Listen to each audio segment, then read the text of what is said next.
जोतो को हुल जोहार। जय हिंद जय भारत। सभी को नमस्कार। हुल क्रांतिकारी जोहार। मैं प्रभात पीटर टूडू भारतीय गोड्डा लोकसभा क्षेत्र से आपका यूथ लीडर बोल रहा हूँ। और जैसे आपको पता है, अभी पूरे देश भर में चुनावी माहौल शुरू हो चुकी है और अलग अलग फेज़ में चुनाव होने वाली है। और हमारे गोड्डा लोकसभा क्षेत्र में 1 जून से हमारा वोटिंग शुरू हो जाएगी। और जैसे कि आपको पता है, गोड्डा लोकसभा क्षेत्र का जो मुद्दा है वो कर्जा माफ़ी को लेकर के है और वहाँ का जल जंगल ज़मीन को लेकर के भी है और वहाँ के लोगों की आर्थिक स्थिति अभी सही नहीं है। आप तो जैसे आपको जानकारी होगा कि वहाँ पे अडानी जैसे बड़े कॉरपोरेट्स हैं वहाँ पे, और जब गोड्डा लोकसभा में अडानी जैसे बड़े कॉरपोरेट्स होने के बावजूद भी वहाँ का जो इलेक्ट्रिसिटी है वो बांग्लादेश में सप्लाई होता है और यहाँ के मूल निवासी को कुछ राहत नहीं मिल पा रहा है या उनको कुछ सुविधा नहीं मिल पा रहा है। ये बहुत चिंताजनक है। यहाँ का सबसे बड़ा जो मुद्दा है वो रोज़गार को लेकर है। यहाँ पे रोज़गार नहीं है और लोग पलायन कर रहे हैं। यहाँ के लोग कमाने के लिए गुजरात जा रहे हैं, केरल जा रहे हैं, तमिलनाडु जा रहे हैं। ये बहुत बड़ा चिंता का विषय है और इस विषय को रखते हुए और एक गंभीर मुद्दा को रखते हुए हम इस चुनाव में आपको बहुत जल्द ही एक नए विकल्प के तौर में देने जा रहे हैं और बहुत जल्द ही इसके लिए हम लोग प्रेस कॉन्फ्रेंस भी करेंगे।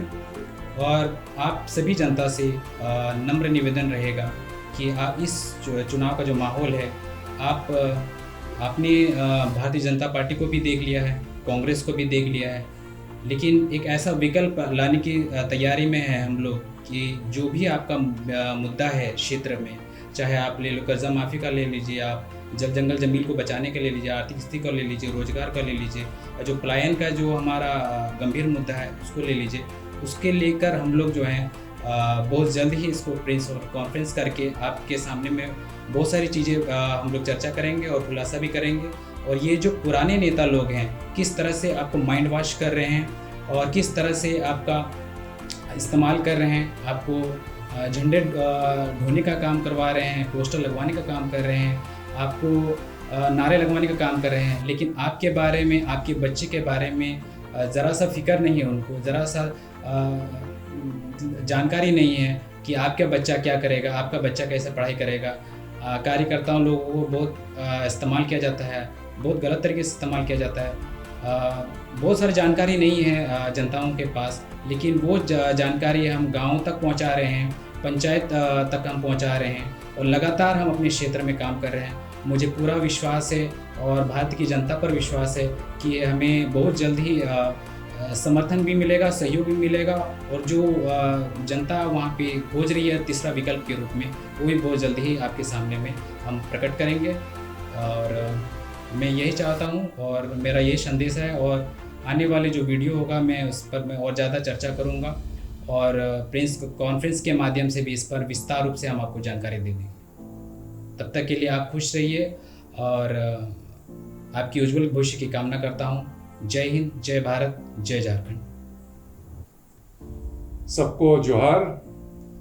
मैं जामा विधानसभा से संजय बेसरा, संथाल परगना स्टेटहुड कमेटी का एक सदस्य हूँ। मैंने पहले भी बोल रखा था कि हम लोग एक तीसरा विकल्प के रूप में जगह जगह जितने भी हमारे लोकसभा क्षेत्र हैं, जितने भी हमारे विधानसभा क्षेत्र हैं, हमारे प्रत्याशी उतारेंगे। हमारा मेन मुद्दा है कि संथाल परगना खनिज के मामले में बहुत अमीर है, लेकिन अमीर होने के बावजूद यहाँ के लोग सबसे गरीब हैं। यहाँ से बड़े बड़े कंपनी बाहर से आके यहाँ उत्खनन कर रहे हैं। उत्खनन शुरू होने के पहले बोला जाता है कि यहाँ के लोगों का विकास होगा, यहाँ के लोकल लोगों को नौकरी मिलेगी, लेकिन हकीकत में जब उत्खनन शुरू होती है तो लोकल लोगों को कुछ भी यहाँ के लिए रोजगार नहीं दिया जाता है, बाहरी लोग को लाया जाता है। और लोकल लोगों को अगर नौकरी दी भी जाती है तो सबसे निचला वाला जो नौकरी रहता है, सबसे निचला वाला हेल्पर कैटेगरी में उन लोगों को नौकरी दिया जाता है। तो क्या हम इतने गए गुजरे हैं कि सिर्फ हमारे क्षेत्र में उत्खनन होगा, हमारा ज़मीन में उत्खनन होगा?